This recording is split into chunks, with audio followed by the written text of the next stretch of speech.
뭐 절충형으로 결정이 난 거죠. 절충형이요? 예, 그러니까 윤석열 후보 측에서는 양자 대결, 그 다음에 이제 그 홍준표 후보 측에서는 뭐 그러니까 사지선다 이렇게 이제 했던 건데 그 두 가지 방식을 지금 교묘하게 어찌 됐건 뭐 일단 통합을 지금 한 것 같아요. 양측에서 뭐 워낙 이제 주장이 엇갈리기도 하고 그러니까 양자 대결을 전제로 한 사지선다. 뭐 이렇게 지금 이제 결론이 났어요. 났는데 이 관련해서도 뭐 윤석열 후보 측에서는 계속 또 문제 제기를 지금 하고 있습니다. 그러니까 이게 결국 홍준표 후보에게 조금 더 유리하게 결정난 거 아니냐. 뭐 그런 얘기를 하는데 제가 보기에는 뭐 이게 그렇게 결정적인 변수일까라는 생각을 하고 이 정도 절충했으면 좀 된 거 아닌가 싶어요. 이 이상 절충안을 만들기도 좀 어렵지 않았을까 이런 생각이 들고 지금 윤석열 후보 측에서는 계속 역선택 얘기를 지금 해요. 그런데 이미 역선택 방지 차원에서 조치를 취했잖아요. 그래서 이 당원 좀 당심 반영 비율을 50%까지 올려놨잖아요. 지난번 서울시장 선거할 때 또 부산시장 선거할 때는 100% 여론조사로 했던 건데 역선택 들어온다 그래가지고 그걸 지금 당심 반영 비율을 50%까지 높여놓은 상태인데 거기에 더해서 지금 이 설문 문항까지도 지금 절충을 했어요.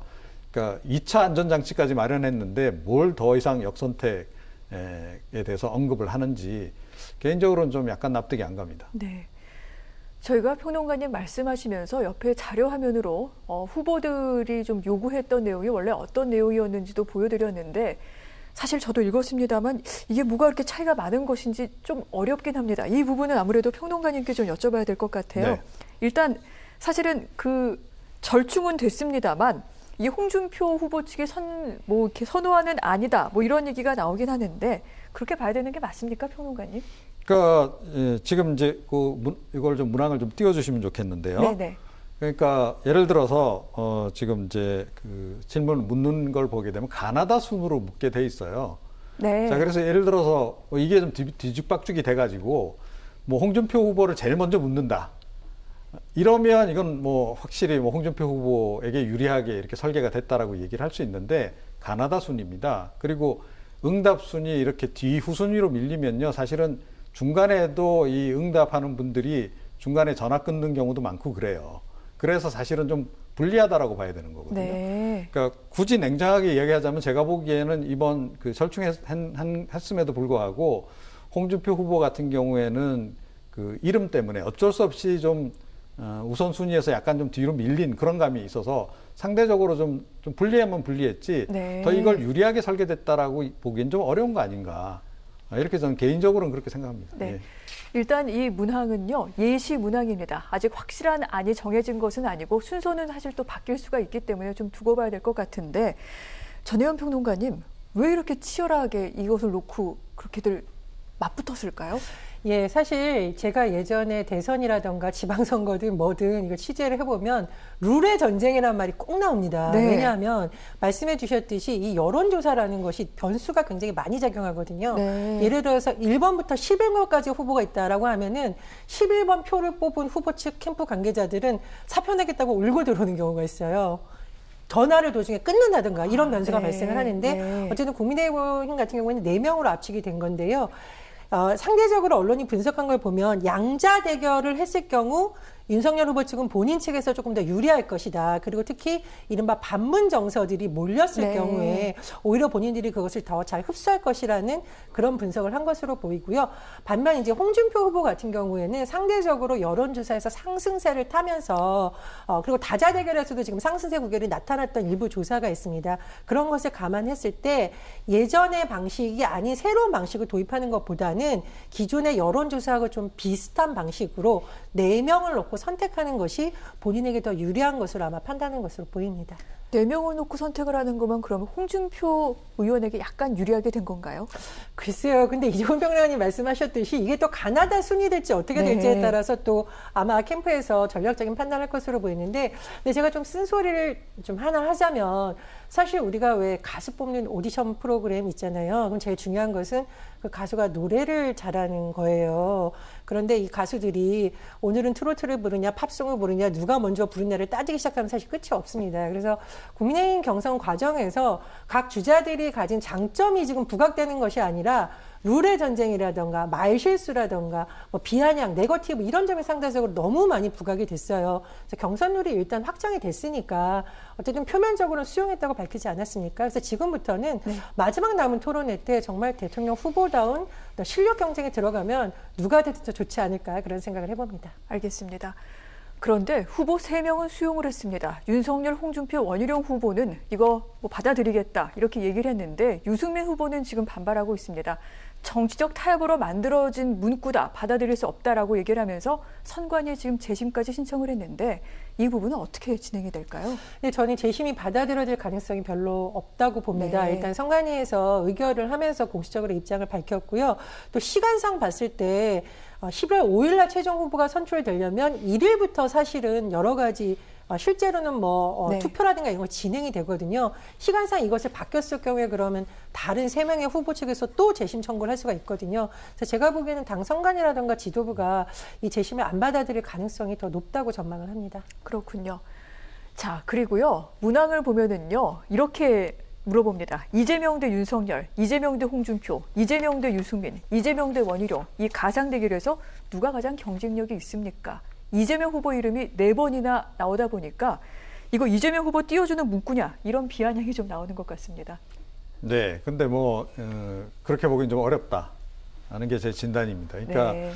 그 보면 선거에 처음 출마하는 그 사람들에 대해서 여론조사 기관들이 약간 좀 그 미끼를 던지는 경우가 많아요. 그러니까 좀 기획성 여론조사를 좀 하자. 네. 그래서 당신 이름을 많이 들려주기 위해서 뭐 전수 여론조사를 돌자. 이거 불법입니다. 근데 하여튼 어찌됐건 그런 식으로 해서 뭐 중간에 끊더라도 그 후보자 이름을 전화 딱 받은 순간 바로 듣게끔 이렇게 만드는 그런 약간 편법 여론조사를 하기도 해요. 그 경우는 뭐냐면 후보가 인지도가 너무 떨어질 경우에.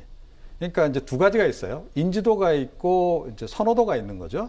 근데 투표 최종적으로 결정 영향을 미치는 건 결국 선호도인데 자, 아주 초심자, 그러니까 초보자 같은 경우에는 인지도가 워낙 떨어지다 보니까 인지도를 높이기 위해서 조금 전에 말씀드린 그런 기획선거 여론조사도 한다는 거죠. 자, 그런데 이재명 후보를 모르는 대한민국 국민이 있나요? 그래서 이름을 여러 번 들려준다 그래서 이재명 후보에게 더 유리할 거다. 결국은 그 이재명 후보를 더 도와주는 격이다라는 식의 그 진단은 그래서 좀 잘못된 진단이 아닌가 이렇게 생각합니다. 아, 그렇군요. 너무 저희가 표피적으로만 볼 것은 아닌 것도 같습니다. 자, 이렇게 룰의 전쟁이 치열한 이유, 사실은 이 국민의힘 경선이 어떤 방향으로 후보자를 내게 될지가 지금 명확하게 보이지가 않습니다. 그만큼 치열하게 경쟁이 벌어지고 있는 건데 저희가 여론조사 하나를 준비했습니다. 표 보면서 좀 설명을 해드릴게요. 이 국민의힘에서 누가 대선 후보가 될 것인지를 물어본 여론조사인데 왼쪽과 오른쪽의 결과가 다르죠. 일반 여론조사에서는요. 홍준표 후보가 앞섭니다. 32.4%.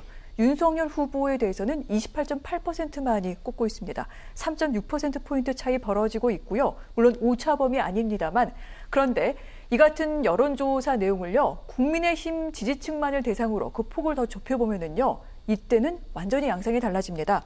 윤석열 후보가 49%로 홍준표 후보 38.7%를 얻었는데 10%포인트 나게 압도적으로 앞서 나가는 겁니다. 그렇기 때문에 지금 룰 하나를 놓고서도 2명이 더욱더 자신한테 유리한 문항을 좀 채택하기 위해서 굉장히 좀 각고의 노력을 기울인 부분 볼 수가 있었죠. 자, 이 같은 여론조사는요. 뉴스핌의 의뢰로 코리아정보 리서치에서 진행을 했습니다. 지난 23일에 시행을 했고요. 표본 오차는 95% 신뢰 수준의 플러스 마이너스 3.1%포인트 차이입니다. 자, 국민의힘 경선 여론조사 50%고요. 당원 투표 50% 반영한다라고 말씀을 드렸는데 당원이 57만 명에 이르게 됩니다. 그리고 이 가운데 절반 가까이는 이준석 당대표가 선출되고 난 뒤에 이 국민의힘에 입당한 사람들입니다. 그래서 한 치 앞도 모르겠다라는 얘기 나오기도 하는데 평론가님 어떻게 보십니까? 네. 그러니까 이제 그분들 성향을 알아야 사실은 이번에 당심이 어떻게 표출될지를 이제 파악이 가능한 건데 그 부분에 대해서 지금 뭐 당 차원에서 공개하는 것도 없고 그래서 지금 약간 좀 안개 속 상태로 좀 남아 있어요. 아마 자체적으로는 알고 있을 겁니다. 연령대 분석이라든가 성향 분석 같은 것들을 좀 해서 여의도 연구원 차원에서 아마 어느 정도는 정보를 가지고 있을 거다라고 생각이 되는데 뭐 이제 그 대략 추정은 이준석 대표 당선 이후에 탄생 이후에 이제 입당을 한 분들은 역시 뭐 이준석 대표를 좀 선호하는 좀 계층이 아니겠는가. 그래서 뭐 MZ 세대들이 좀 많이 들어갔을 가능성이 좀 있고, 또 이제 약간 그 나이 연령대가 좀 있으신 분들 중에도 조금 뭐 개혁 보수 성향의 인물들이 좀 많이 그 당원으로 가입하지 않았겠는가. 이렇게 지금 추정은 하는 거죠.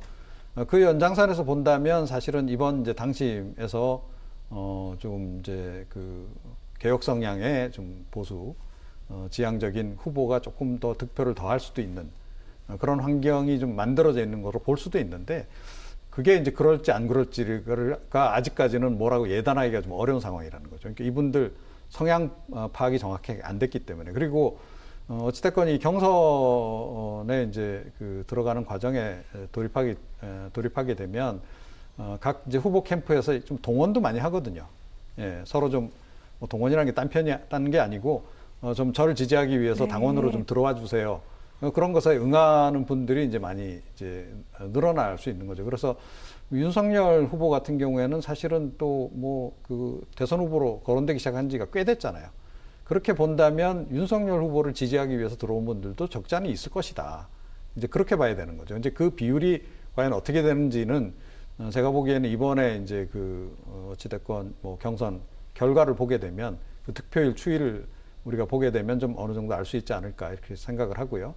조금 전에 이제 뭐 그 당심 네. 국민의힘 지지층의 여론조사 결과와 일반 여론조사 결과가 약간 다르게 좀 나타나는 것으로 이렇게 지금 이제 우리가 확인을 했습니다만, 그래서 이제 역선택 얘기가 나오는 거죠. 네. 홍준표 후보 쪽으로 역선택이 들어올 거다. 이제 그런 건데, 실제로 경선 과정에서는 경선 관련한 여론조사 같은 경우에도 좀 핵심 지지층들이 많이 응답한다. 이렇게 봐야 됩니다. 그렇게 우리가 전제를 좀 하고 네. 보면 조금 더 그 정확하지 않을까 이렇게 생각을 합니다. 어느 쪽이다라고 제가 말씀은 안 드리겠습니다. 알겠습니다. 윤석열 후보가 좀 유리한 것 같다 이렇게 말씀을 하신 것 같은데 한번 그 결과는 다음 주에 좀 보도록 하겠고요. 전혜연 평론가님께서는 어떻게 전망을 하시는지 혹시 변수가 좀 있을까요? 네, 변수가 있죠. 이제 3차례 정도 오늘까지 포함하면 TV 토론이 남아 있습니다. 네. 근데 저는 누가 잘하냐가 물론 기준이 되어야 되는데 최근의 흐름을 보면 누가 자책골을 덜 넣냐도 네. 변수가 될 수밖에 없다라고 봅니다. 그럼 뭐 제가 말씀을 안 드려도 지금 여러 가지 뭐 일부 후보의 발언이라던가 뭐 주술 논란 이런 거 보면 사실은 다른 후보들이 너무 잘해서가 아니라 본인의 자책골이라고 봐야 되거든요. 그래서 이 부분도 하나 리스크적인 측면에서 변수로 남아 있고요. 또 하나는 지도부에서 아주 구체적으로 공개하진 않았습니다만 언론에게 언급한 부분을 보면 예전의 당원들과 다른 현상이 있다. MZ세대가 분명히 늘었고, 그리고 광주 호남 지역에서도 당원이 급증했다며 굉장히 뭐 기뻐했다. 이런 보도가 나오고 있습니다. 그러니까 핵심 지지층도 물론 중요합니다만 그동안 상대적으로 국민의힘의 지지층이라고 분류하지 않았던 층이 들어오면서 기존의 조직 선거로는 예측하기 어려운 부분이 또 분명히 있다라고 보고요. 또 하나 이 정치의 흐름을 살펴봤을 때 서울시장 선거와 당대표 선거를 봤을 때 사실 오세훈 시장과 이준석 대표가 당선될 거라고 예측하는 여론이 그렇게 많지 않았는데 이후에 뒤집어졌거든요. 그것은 사실 민심이 당심을 또 견인한 부분이 과거와 달리 있었다고 봅니다. 그렇기 때문에 지금으로서는 누가 우위라고 예측하기 어려운 변수들이 과거보다는 어쨌든 현재 많아졌다 이렇게 분석할 수 있겠습니다.